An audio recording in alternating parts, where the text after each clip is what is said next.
तर नीट पेपर फुटी प्रकरणी सीबीआयनं नाशिकमधून आरोपी शुभम खैरनारला ताब्यात घेतलंय। त्यानंतर शुभम खैरनारच्या नांदगावच्या घरासोबत तो नाशिकमध्ये भाड्यानं राहत असलेल्या घरी देखील छापा टाकण्यात आलाय।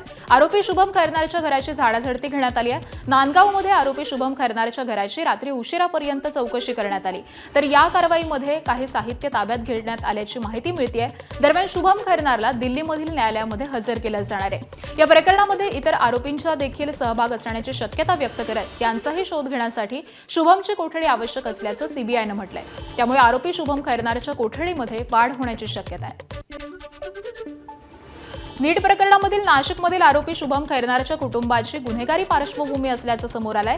दरम्यान आरोपी शुभम खैरनार याच्या भावाला देखील सीबीआयनं चौकशीसाठी ताब्यात घेतलं होतं। चौकशीनंतर भावेश खैरनार याला सोडून देण्यात आलं। नांदगाव इथल्या घराची झाडाझडती घेण्यात आली असता आणि चौकशीसाठी त्याला ताब्यात घेण्यात आलेलं होतं। नीट पेपरफुटी प्रकरणी अहिल्यानगरच्या राहुरीमधून धनंजय लोखंडे याला सीबीआयनं पथकानं अटक केली आहे। इतर दोघांची चौकशी करून त्यांना सोडून देण्यात आल्याची माहिती मिळते। तर अटकेमध्ये असलेल्या धनंजय लोखंडेला अहिल्यानगर न्यायालयानं 2 दिवसाचा ट्रान्झिट रिमांड दिलेला आहे। त्यामुळे आता धनंजय लोखंडेला सीबीआय दिल्ली न्यायालयामध्ये हजर करणार आहे। नाशिकमध्ये खैरनारला अटक झाल्यानंतर लोखंडेचं नाव समोर आलेलं होतं। लोखंडेची सीबीआयनं तब्बल 7 तास चौकशी केली आहे। राज्य महिला आयोगाच्या माजी अध्यक्षा आणि बोंधूबाबा अशोक खरात प्रकरणामुळे अडचणीत आलेल्या रुपाली चाकणकर यांची आज ईडी चौकशी होणार आहे। अशोक खरातच्या समता पतसंस्थेमधील बनावट खाती आणि आर्थिक व्यवहार प्रकरणी रुपाली चाकणकर यांना अंमलबजावणी संचालनालयानं समन्स बजावलंय। आज सकाळी 11 वाजता रुपाली चाकणकर यांना ईडी समोर हजर राहण्यात सांगितलंय। तर त्यामुळे आजच्या चौकशीला रुपाली चाकणकर हजर राहतात का हे पाहणं देखील महत्त्वाचं ठरणार आहे। याआधी ईडीनं या प्रकरणामध्ये रुपाली चाकणकर यांची बहीण प्रतिभा चाकणकरांची चौकशी केली होती। अशोक खरात प्रकरणामध्ये ईडीकडून विविध व्यक्तींची चौकशी सुरू असून आर्थिक व्यवहारांची सखोल तपासणी केली जाते। रुपाली चाकणकरांची याआधी एसआयटी प्रमुख तेजस्वी सातपुतेंनी तब्बल 6 तास चौकशी केली होती आणि त्यानंतर पुन्हा एकदा रुपाली चाकणकरांना चौकशीच्या ससेमिऱ्याला सामोरं जावं लागणार आहे। बातमी आहे नाशिकच्या बोंधू अशोक खरात संदर्भातली। लैंगिक शोषणाप्रकरणी सध्या तुरुंगाची हवा खाणारा बोंधू अशोक खरातच्या अडचणी आणखी वाढणार आहेत। अशोक खरात विरोधामध्ये एसआयटीनं लैंगिक शोषणाच्या पहिल्या 2 गुन्ह्यांमध्ये नाशिक जिल्हा न्यायालयात 1200 पानांचं आरोपपत्र दाखल केलंय। पहिल्या गुन्ह्यात 750 तर दुसऱ्या गुन्ह्यामध्ये 450 पानं असं एकूण 1200 पानांचं चार्जशीट दाखल करण्यात आलंय। विशेष पथकाकडून न्यायालयामध्ये हे दोषारोपपत्र दाखल केलंय। उर्वरित गुन्ह्यामधील दोषारोपपत्र लवकरच दाखल केलं जाणार आहे। बोंधूबाबा विरोधामध्ये तपास एसआयटीनं 105 साक्षीदारांची चौकशी केल्याचीही माहिती मिळते। बोंधू खरातच्या चौकशीनंतर शिवनिका संस्थांचे माजी सचिव आणि जगदंबा माता पतसंस्था संचालक नामकर्ण आवारेला सिन्नर पोलिसांनी अटक केली आहे। आज आवारेला कोर्टामध्ये हजर केलं जाणार आहे। सिन्नरच्या जगदंबा माता पतसंस्थेमध्ये खरातनं उघडलेल्या 32 खात्यांना आवारे याची सहमती असल्याचं तपासामध्ये निष्पन्न झाल्यामुळे अटकेची कारवाई करण्यात आली आहे। तर नामकर्ण आवारे सिन्नर तालुका औद्योगिक वसाहतीचा चेअरमन आणि जगदंबा पतसंस्था कुंदेवाडीचा संस्थापक आहे। नामकर्ण आवारे यानं असामी नामकर्ण या पुस्तकामध्ये अशोक खरातची स्तुती करणारं प्रकरण लिहिल्यामुळे आवारे चर्चेत आलेला होता। तब्बल 20 वर्षांनंतर काँग्रेस नेते पवनराजे निंबाळकरांच्या हत्येचा आज निकाल लागण्याची शक्यता आहे। राज्याचे माजी गृहमंत्री तसंच माजी खासदार पद्मसिंह पाटील यांच्यावरती चुलत भाऊ पवनराजे निंबाळकरांच्या हत्येचा आरोप आहे। 3 जून 2006ला मुंबईवरून धाराशिवला जाताना नवी मुंबईच्या कळंबोलीत पवनराजे निंबाळकर यांची गोळ्या झाडून हत्या करण्यात आली होती। राजकीय वादामधून 25 लाखांची सुपारी देऊन हत्या घडवून आणल्याचा सीबीआयचा आरोप आहे। गोळीबारामध्ये पवनराजे चालक समत काझी यांचा देखील मृत्यू झालेला होता आणि त्यामुळे आज पद्मसिंह पाटील यांच्यासह एकूण 9 आरोपींचा फैसला होणार आहे। तर या निकालाकडे अवघ्या राज्याचं लक्ष लागलंय।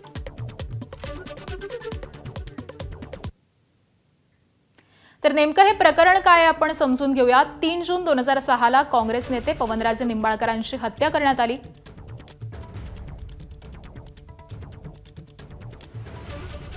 आणि याच सगळ्या प्रकरणाचा फैसला हा आज होणार आहे।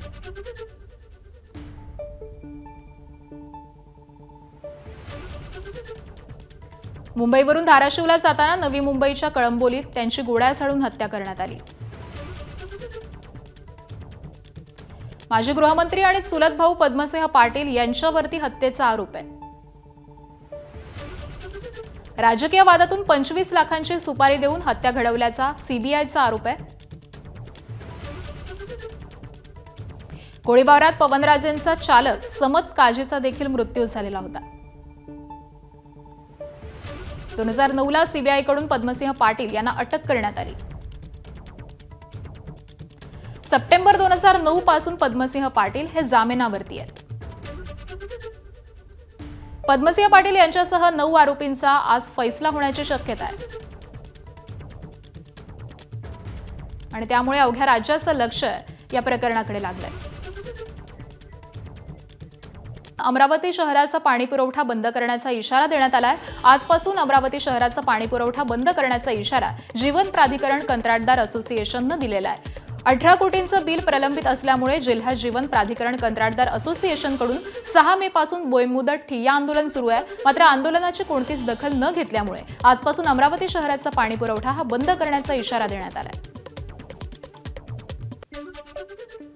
अमरावती जिल्ह्यातील अप्पर वर्धा धरणामध्ये 48% पाणीसाठा असूनही आजपासून अमरावती शहराला पाण्यापासून वंचित राहावं लागण्याची शक्यता आहे। कारण कंत्राटदार असोसिएशन जे आहे जीवन प्राधिकरण विभागातील त्यांनी 6 मे पासून ठिय्या आंदोलन सुरू राहिले। कारण त्यांचे 18 कोटी रुपये जे आहे ते थकीत आहे शासनाकडे, परंतु मागणी करूनही त्यांना अद्यापपर्यंत त्यांचे देयके मिळाले नाही।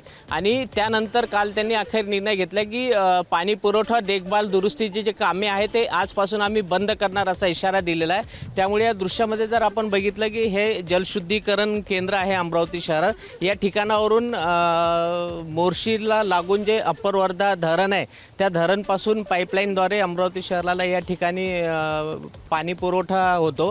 आणि या ठिकाणाहून पाण्याचं शुद्धीकरण झाल्याच्या नंतर शहरात जे प्रत्येक नगरमध्ये प्रभागामध्ये जे पाण्याच्या टाक्या बांधलेल्या आहेत त्या ठिकाणी इथून पाणी जातो आणि त्या ठिकाणाच्या नंतर प्रत्येक कॉलनीमध्ये जे यांचे कंत्राटदारांचे जे कर्मचारी आहेत ते नळ सोडतात आणि त्यानंतर पाणी पुरवठा केला जातो। परंतु आजपासून ते होणार नाही असा इशारा त्यांनी दिलेला आहे। त्यामुळे सकाळची वेळ आहे, त्याच्यानंतर आज याच्यामधून सरकारने तातडीने तोडगा काढावा आणि त्यांचे जे देयके आहे 18 कोटी ते द्यावे, जेणेकरून अमरावतीकरांना पाणी असूनही पाण्यापासून वंचित राहू नये अशी मागणी आता अमरावतीकरांची आहे। कॅमेरामॅन अमोल देशमुखसह प्रणय निर्बान, एबीपी माझा, अमरावती।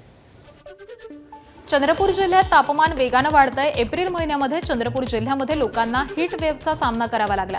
वाढत्या तापमानामुळे जिल्ह्यामधील जंगलांमधील अनेक पाणवठे हे आटले। त्यामुळे अनेक वेळा जंगलातील जनावरं पाण्यासाठी शहराकडे म्हणजेच मानवी वस्तीकडे धाव घेताना दिसतात।